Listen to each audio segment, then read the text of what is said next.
Everyone आज हम लोग माइक्रो इकोनॉमिक्स की पहली यूनिट के प्रीवियस ईयर के क्वेश्चंस करेंगे। ज़्यादा टाइम वेस्ट नहीं करेंगे और मैं ज़्यादा डीप में एक्सप्लेनेशन नहीं करने वाली हूँ। हाँ, मैं एक्सप्लेनेशन ज़रूर दूंगी, पर हमको क्योंकि क्वेश्चंस कवर करने हैं तो मैं ये एज्यूम कर रही हूँ कि आपने यूनिट पहले से पढ़ी हुई है। जस्ट आप यहाँ क्या कर रहे हो, रिविजन के पर्सपेक्टिव से आए हो। ठीक है, तो पहला क्वेश्चन हमारा क्या है, identify the order of chronological development of theory of demand. Theory of demand को क्रोनोलॉजिकल ऑर्डर में जमाना है। पहला क्या है, मार्शल थ्योरी ऑफ डिमांड। ये कब आई थी, ये 19th सेंचुरी में आई थी। इंडिफरेंस कब कब आया था, इंडिफरेंस कब 20th सेंचुरी में आया था। रिवल प्रेफरेंस थ्योरी कब दी गई थी, किसने दी थी reveal preference theory, Paul Samuelson ने दी थी ना। कब दी थी, 1938 में दी थी। और weak preference ordering theory of demand कब हमारा, ये हमारा रिसेंट का डेवलपमेंट है। तो उस हिसाब से हमारा आंसर क्या हो जाएगा, ABCD। अगला क्वेश्चन है हमारा, demand curve which is parallel to the horizontal axis. Horizontal axis पे पैरेलल कैसे, ये। ठीक है, इसका मतलब प्राइस में हमारा इन्फिनिटी चेंज आ रहा है और डिमांड में, क्वांटिटी डिमांडेड में हमारा चेंज नहीं आ रहा है। ठीक है, तो आंसर क्या हो जाएगा, उन्होंने हमको प्राइस इलास्टिसिटी पूछी है तो हमारी क्या हो जाएगी, इन्फिनिटी हो जाएगी।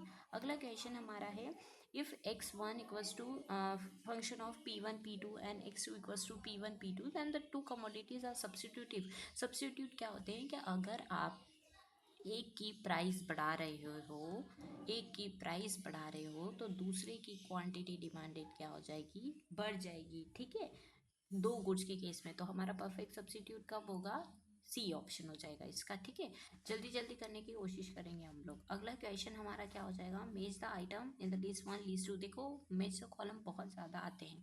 पहला हमारा क्वेश्चन है, एजेंसी थ्योरी ऑफ फर्म। किसने दी है agency theory, MC Jensen and WJ Meckling ने दी है। एक्स इनएफिशिएंसी थ्योरी किसने दी है, हार्वेल एबिंस्टन ने दी है। द यूटिलिटी मैक्सिमाइजेशन मॉडल किसने दिया है, OE विलियमसन ने दिया है। और एजवर्थ बॉक्स सबको पता है, पेरेटो ने दिया है। तो इस हिसाब से हमारा आंसर क्या हो जाएगा, फर्स्ट का है 2 और सेकंड का है 4। फर्स्ट का देखो ऑप्शन नंबर बी, अगर बात के तो आपको नहीं भी आते हैं ना तो आप इजीली इसको कर सकते हो। ठीक है, first substitute cross elasticity of demand क्या होती है, सब्स्टिट्यूट के केस में क्रॉस इलास्टिसिटी हमारी होती है पॉजिटिव। एक टेबल हम सब ने लर्न करी है जिसमें हमने प्राइस इलास्टिसिटी, इनकम इलास्टिसिटी और क्रॉस इलास्टिसिटी के बारे में पढ़ा है। ठीक है, सभी के केस में इलास्टिसिटी क्या होती है, पॉजिटिव होती है, एक्सेप्ट टू केसेस, दो केसेस को छोड़ के। एक तो cross elasticity in complementary goods के केस में नेगेटिव होगी, और price elasticity in case of हमारे गिवन गुड्स के केस में ठीक है हमारी क्या हो जाती है, नेगेटिव हो जाती है। तो ये हमारा क्या हो जाएगा, इसका आंसर पॉजिटिव हो जाएगा। ठीक है, अगला क्वेश्चन करते हैं। अगला क्वेश्चन है हमारा, टी और कॉफी, एक मिनट ये मुझे रब करना पड़ेगा। ठीक है, अगला क्वेश्चन है हमारा,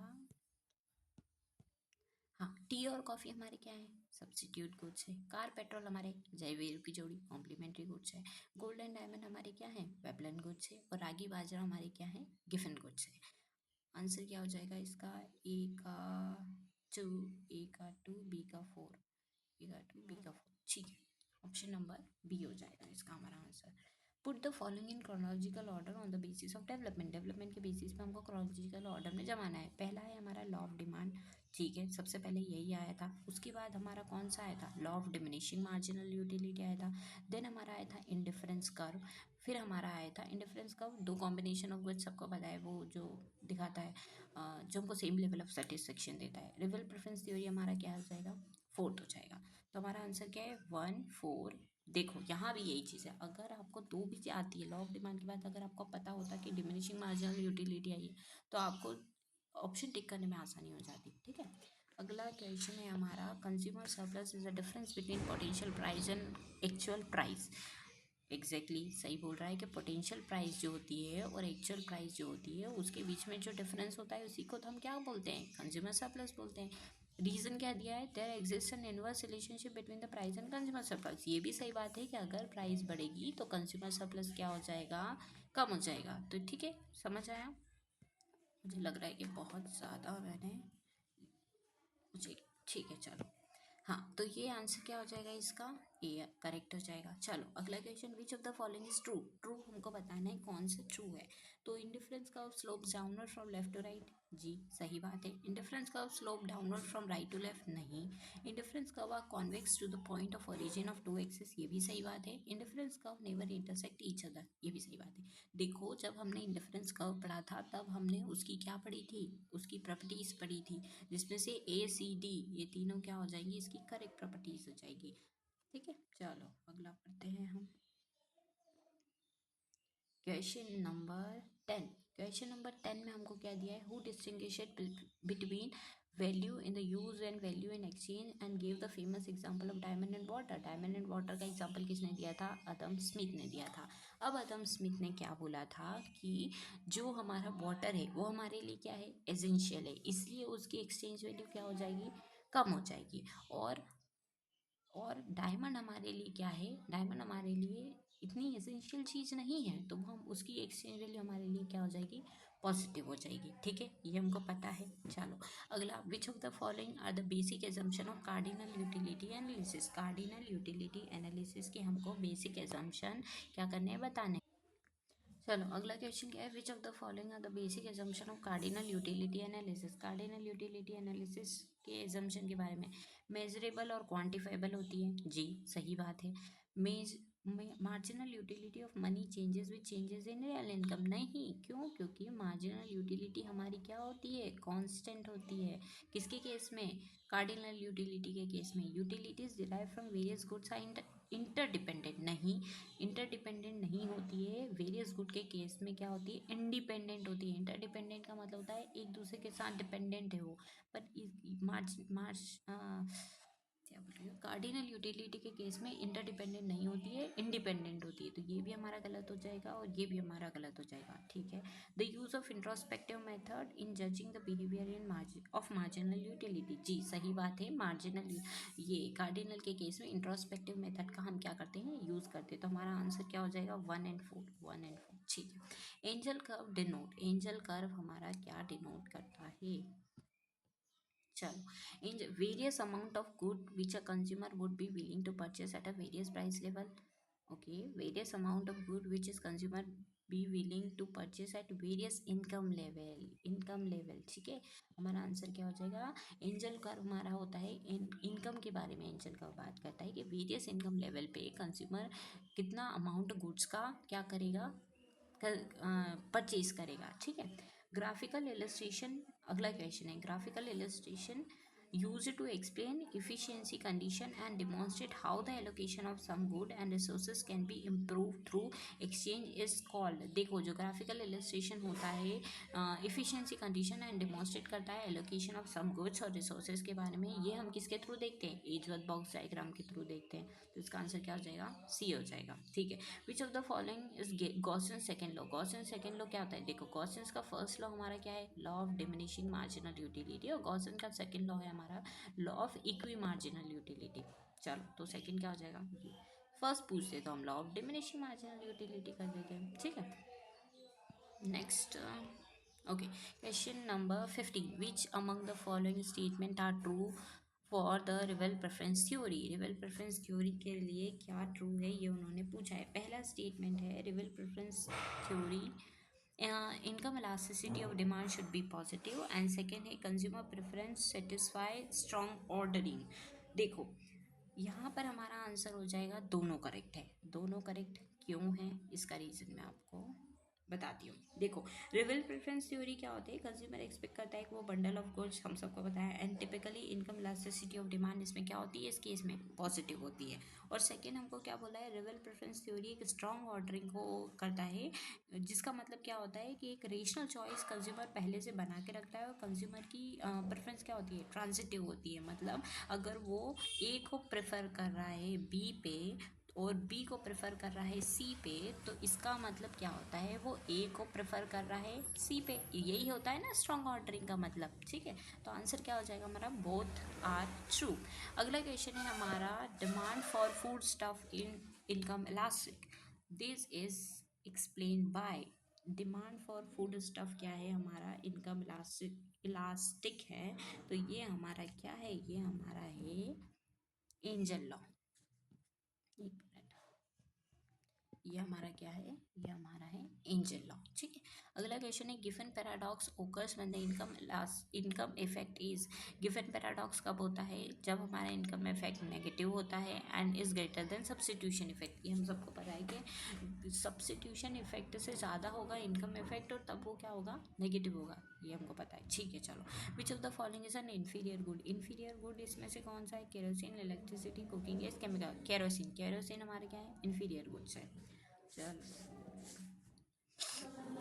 question number 19, match the list one with list two and select the list one list two को हमको क्या करना है, कार्डिनल। सबसे पहले शायद क्वेश्चन भी आया था कार्डिनल यूटिलिटी का कि किसने दिया है कार्डिनल। कार्डिनल हमारा दिया है, कार्डिनल हमको दिया है एल्फ्रेड मार्शल ने। इंडिफरेंस कर्व हमको दिया है हिक्स एंड एलन ने।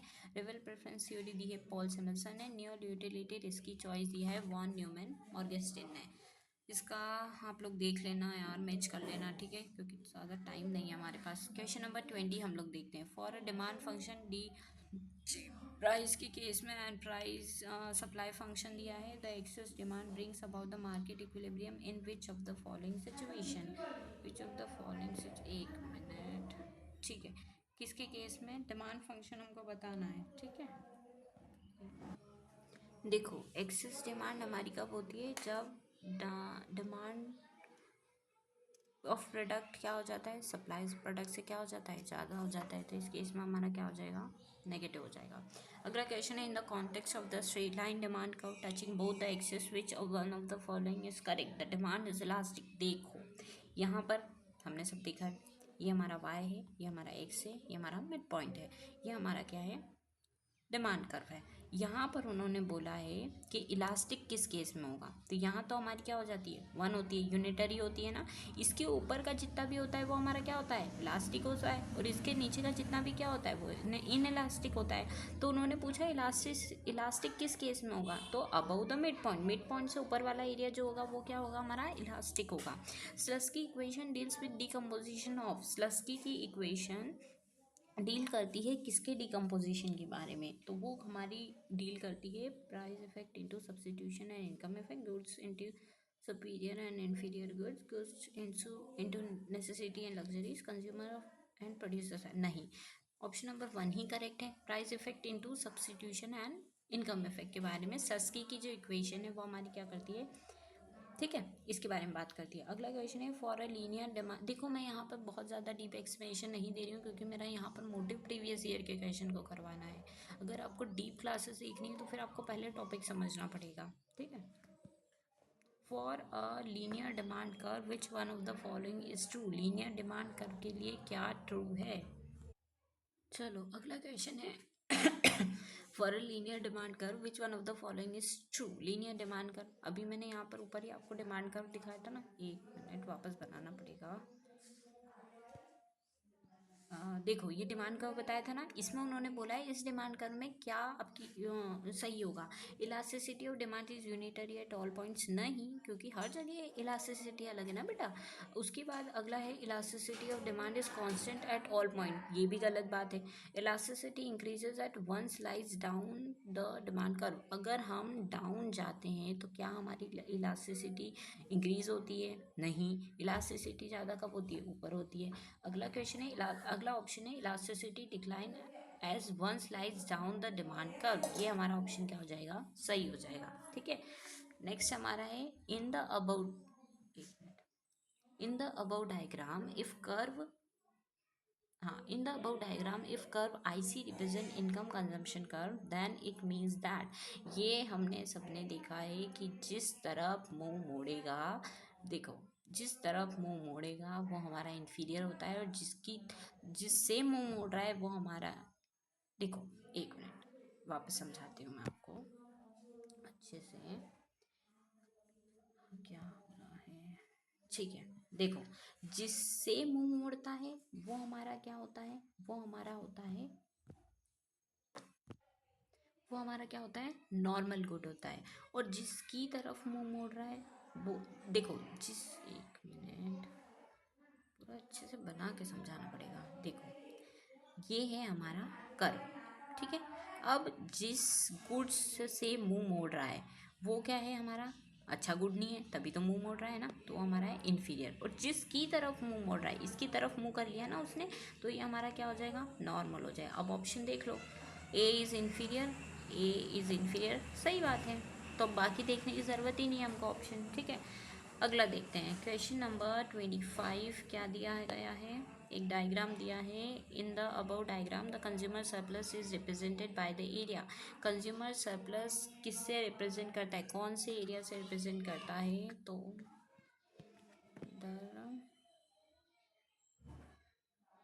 एरिया देखो, यहाँ पर एरिया क्या है,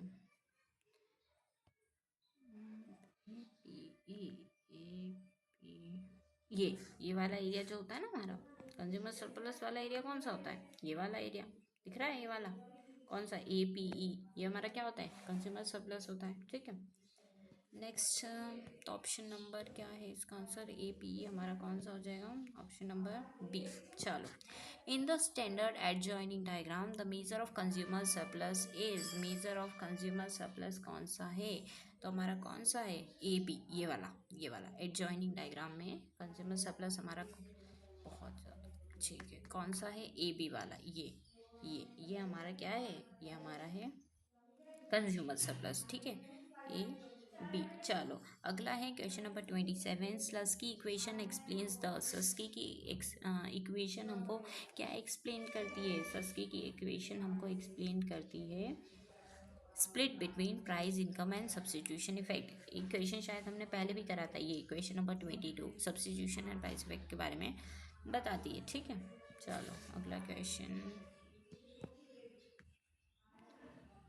हाँ, in consumption inferior goods have, in consumption में इन्फीरियर गुड्स की क्या होती है, नेगेटिव इनकम इफेक्ट होता है, नहीं इनकम इफेक्ट पूछा है ना, इनकम इफेक्ट हमारा हो जाएगा नेगेटिव, ठीक है, सही बोल रही थी मैं खुद एक बार कंफ्यूज हो गई थी। चलो, नेक्स्ट है हमारा, if sales tax of a commodity is raised, अगर सेल्स टैक्स बढ़ा दिया जाता है but revenue on through the sale decreases sharply, और रेवेन्यू जो है वो शार्पली डिक्रीज हो जाता है, which one of the following statement about the nature of this commodity would be correct.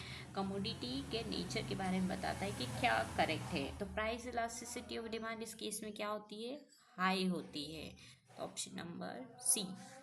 चलो, option number C, given the demand function दिया है और हमको क्या निकालना है, where symbol have their usual meaning, at which price elasticity of demand would be unity, किस price पे डिमांड क्या हो जाएगी, यूनिटी हो जाएगी, तो किस केस में हो जाएगी, आई थिंक सारे के केस में हो जाएगी। लेट्स हम एक बार करके देखते हैं, एक मिनट, ये मैं आपको करके बताती हूँ, ठीक है।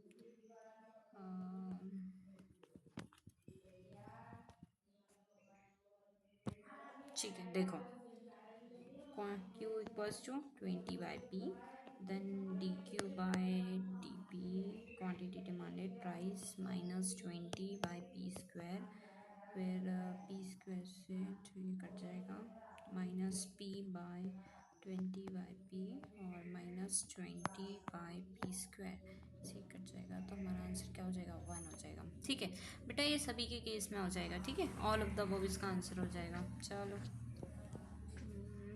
All of the above. Next question, जल्दी जल्दी करना पड़ेगा, 18 मिनट से ज़्यादा की क्लास हो गई है। Why does the demand curve have a negative slope, demand curve का नेगेटिव स्लोप क्यों होता है, due to income effect only, due to substitution effect, तो इसका आंसर क्या हो जाएगा, ऑप्शन है, इनकम और सब्सटीट्यूशन इफेक्ट की वजह से डिमांड कर्व क्या होता है, नेगेटिव होता है। The demand for a rare painting and rare stamp etcetera is explain by which of the following, rare जो चीज़ होती है उसके लिए हमारा डिमांड जो एक्सप्लेन होता है वो होता है स्नॉब इफेक्ट। स्नॉब इफेक्ट क्या होता है, जो रेयर पेंटिंग, रेयर स्टाम, ये सारी चीज़ें होती हैं, जो भी चीज़ें रेयर होती है उनके लिए जो इफेक्ट होता है वो होता है स्नॉब इफेक्ट।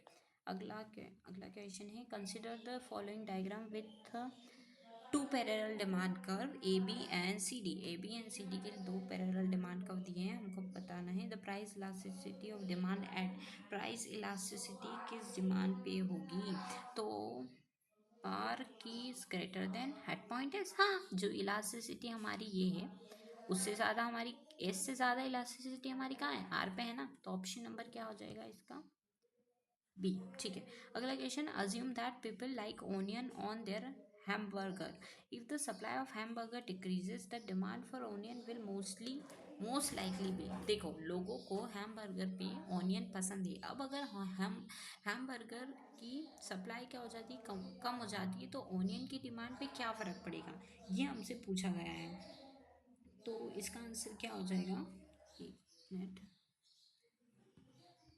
ये थोड़ी दिक्कत आ रही है मुझे इसको करने में. देखो दोनों के केस में अब हैमबर्गर और हमारा जो क्या है अनियन है, ये हमारे क्या है कॉम्प्लीमेंट्री गुड्स हैं. ये एक दूसरे को पूरा कर रहे हैं ना. तो क्या हो जाएगी, डिक्रीज हो जाएगी हैमबर्गर की और ऑनियन की. ठीक है, तो ऑप्शन नंबर डी इसका आंसर हो जाएगा. चलो क्वेश्चन नंबर 35, ये हम कल कंटिन्यू करेंगे क्योंकि ज़्यादा लंबी क्लास हो रही है. क्वेश्चन कितने हैं टोटल. टोटल क्वेश्चन हमारे हमारे 70 से भी ज़्यादा हैं. बेटा एक काम करते हैं, अभी हम इतने ही करते हैं. हमने कितने क्वेश्चन कर लिए हैं, 34 कर लिए ना. एक क्वेश्चन और कर लेते हैं. 35 अभी कर लेंगे, 35 बाद में कर लेंगे. तो हमारे 70 क्वेश्चन मतलब पार्ट 2 में इसका डाल दूंगी. देखो real preference theory exclude the explanation of given goods. And second option दिया है हमको, real preference theory consider only negative income effect of demand. जी नहीं, ये तो सही है, हमारा ऑप्शन नंबर 1 तो सही है कि हाँ वो एक्सक्लूड करती है गिवन गुड्स को, पर रियल प्रेफरेंस थ्योरी सिर्फ नेगेटिव इनकम इलास्टिसिटी नहीं लेती है. तो इसका आंसर हमारा क्या हो जाएगा, सी हो जाएगा. ठीक है, तो आप लोग मुझे मेरे चैनल को लाइक सब्सक्राइब कर देना, मतलब मेरे चैनल को सब्सक्राइब कर देना और वीडियो को लाइक कर देना, ज़्यादा से ज़्यादा शेयर कर देना. इसका पार्ट 2 मैं आज शाम को ही अपलोड कर दूँगी. ठीक है, तो hope you like the video. Thank you so much.